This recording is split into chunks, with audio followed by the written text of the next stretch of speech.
Yeah, it was back in 2018, just after I had my test debut. Myself and Layla went to visit my parents, and as we approached the house, there was this young boy that had a rugby ball in his hand, but a ball that had no leather, just the tube on the inside. And I stopped the car in the middle of the road. I told Layla exactly what this kid was going to do, because it felt like deja vu for me, because I'm literally seeing myself. That's what I did at that young age as well. And I told her exactly what he was going to do, having the ball in his hand, putting it down, getting sand from the pavement and placing it as a kicking tee, and putting obviously the ball on top of it, trying to kick the ball in between this imaginary post. And I said, but how could he kick that ball and he had no shoes on his feet, right? yeah, there's And then I just started pondering on this video, and I thought, but we need to get shoes for this boy. I mean, he could be the next Cheslin Kolbe.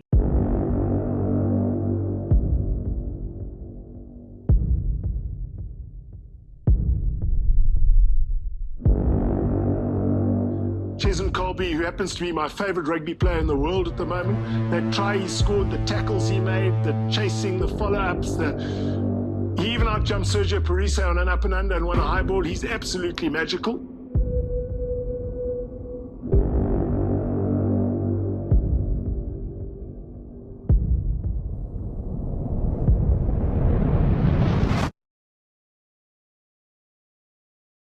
Hi, I'm Layla Colbe, and hi, I'm. It's gonna take forever. I'm sure we'll get into the swing of it. Woo! Hi, I'm Layla Colbe, and I am the wife of this guy over here. And we have been married for 7 years. We have 3 kids, 2 girls and 1 boy. And we spent the last 6 years living in France, and we have decided now to take the next step on our journey. Hi, I'm Cheslin Kolbe, proud husband to my beautiful wife over here. Yeah, 3 beautiful kids that we've been blessed with, and it's been an amazing journey up until now, and we look forward to many more blessings upon our path. Yeah, grew up in Scottsville, Kraaifontein, number 17, Carnation Street. Yeah, our house that I grew up in was a 2-bedroom, 1 bathroom, with obviously my mom and my dad and my sister, the 2 of us sharing a room. And yeah, I think most of my young days, all I wanted to do is just be in the streets and play touch rugby with my friends. At times, like, it's you're obviously enjoying yourself, but you're not aware of what's happening around you, and just the people that's walking up and down in the streets, because you're so focused on the game you're playing. And there was one specific moment that I can really remember that happened, was while we were playing touches, was just a few men running down the street and started shooting, and we all just started looking at each other and started running into different yards of neighbors, trying to avoid what was happening in at the time. And like, for me, looking back at it now, was it's a norm. It's not something that we were like feared with, because it happened almost each and every day. I firmly believe if it wasn't for me following my dad at a young age through his rugby, and for me going to the training field with him, I would probably become a gangster in the community. My own story, like my parents also, they weren't well off, come from a single mom. My dad was present, but not present in our home because my parents weren't together. I grew up in Ballard. If I was on my grandma's house, she lived on the top floor. We would see everything happening because she lived right on top, and we'll see everything. And me as a kid, seeing that, like, I once saw what's normal there is people playing, like, they make their own games, like this board, and it's almost like gambling, where they play like downstairs, like these men, and they'll be smoking things out of like broken bottles, right, with like tobacco in, and it's called BB. And once I saw like this BMW, this box-shaped BMW pull up, and I will never forget it because these are the significant things we had to grow up with. This guy pulls up and he gets out of the car with a gun. So now I'm standing there, it's a normal sunny day, and he pulls out with a gun and he goes to the people that's playing this game or gambling, and he like takes the gun and like threatens him and then hits him so hard that the blood starts oozing out.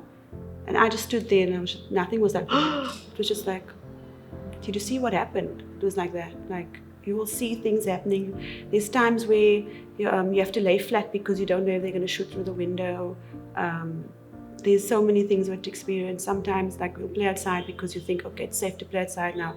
And then you hear your grandparents or my grandma calling me and then, like, screaming for me. And then it's time to come inside, but it's still sunny outside because it's so dangerous. Like, yeah, like, that was years ago. Can you imagine, like, what kids are facing today? So just imagine, right? Put yourself in a 10-year-old boy's shoes right now, and he's on his wall in his bedroom is a poster of Cheslin Kolbe, right? I want to be like him one day. So he went to, let me find out, he went to Brackenfell High School. His role model was his dad. That was like the best rugby player for him. So Cheslin Kolbe from Scottsville with gangsters around him, or like the pressures of gangsters around him and drugs. He didn't go to the best rugby school that like we are known to or are exposed to, but he became a Springbok. Are you telling me that? Right, yes. Okay, so what we are trying to say is that although Cheslin came from Scottsville and went to what we would say back then was a normal school, it was not a rugby school, that people get scholarships to go to play sport, that it is possible to do it, to make it, to believe in yourself and to get there despite your surroundings. So it's just great that Cheslin can now be a role model for Scottsville, and he can stand there, or any community in South Africa, and just be like an icon of hope that despite your surroundings, that your circumstances do not define your future. Do you remember in 2017, we were really excited because we thought we'd get a Springbok call-up. There were so many people that doubted him, and obviously we were disappointed when his name was not announced, and I think that triggered us to move to France. Yeah, the decision, like that basically did trigger the decision for us to move to France, obviously starting a young family at the time as well. Like, my main focus was to make sure that I can look after my family first. We're in France, Cheslin comes home and he's like, his agent just called to say that Rassie wants to call him up to the Springboks, and we were like, no man, come on, this is a prank. No, I didn't believe it, because no one had any chats or talks to me. Yeah. Obviously my agent calling me that day. And I was like, listen, don't. Yeah, it can't be like. It can't be, yeah. And I remember Cheslin saying to his dad, like, you know, his dream was always to pull the green and gold jersey over his head. And although you think about it sometimes, like, playing for France could be so great because maybe he'll get better opportunities, maybe, you know, they've seen him, no matter his size, they still back him to play as, like, do his thing on the field. Yeah. But then I was willing to take the risk because growing up as a young kid, all you want to do is represent your country and represent the special green and gold jersey. So like the whole moral of the story is, just imagine you played for France, right? Yeah. I don't think... And then the Springboks win in France against us in France, the World Cup. But besides that, now we have created this platform to inspire other people. People said that Cheslin was too small, he would never make it. He now has 2 World Cups. We now have a platform, and we are sitting here today because we are using this platform to make a difference and inspire other people. And just imagine, we decided to be comfortable, enjoy life in France, and just do it for the money and not the. I think we wouldn't be.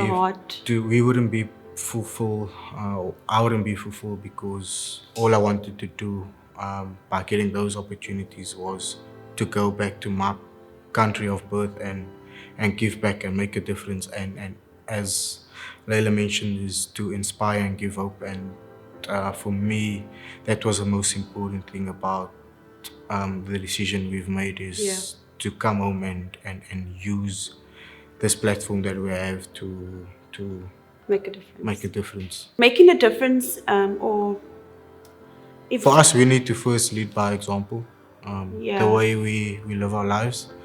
The for our way- family. Yeah. And hopefully we can inspire or spark up some desire in our kids' lives to see the significance of what it is to give back and to help or inspire or just give a little bit of hope to someone. And we hope that this will set an example for them to also want to get involved. And the other day, my daughter Kyla asked me, "Mom, where are you going?" And I said, "I'm going to a meeting." She's like, "What for?" And I said, "For the foundation." She's like, "Mom, what's a foundation?" We hope that we inspire them to want to get involved. I try and explain to them, now that we're back in South Africa, they are seeing so many things that they didn't grow up seeing. We're driving down the streets and we are seeing like more homeless people on the streets. We are seeing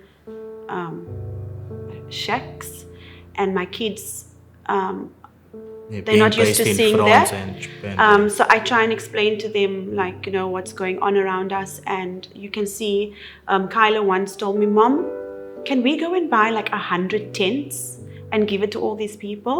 And that for me was like, you could already see that there's a, she gets it. She sees that there's a need for something. And we hope that, just making a difference in one person's life in a family household, could uplift that whole family. that whole household. Like, if I look at us as individuals, that the things that we had to go through to get to where we are. Our parents didn't go to university, and his dad, Cheslin's dad, couldn't play for the Springboks, and here we are, and we just saw like we could now put our family in a better place, kind of. Yeah. So we hope that, just putting a little bit of hope in a kid's life could spark them to fulfill their dreams and follow their goals, and it will have a knock-on effect on their families, and their households would thrive. And we just want to see happier communities and happier people. Thank you for showing me that where I come from doesn't define me, that I can dream big. Thank you for bringing hope, for being a light. Thank you for stepping out and stepping up. Thank you for believing in me and us. Thank you for showing me that there is more, that I am worth more,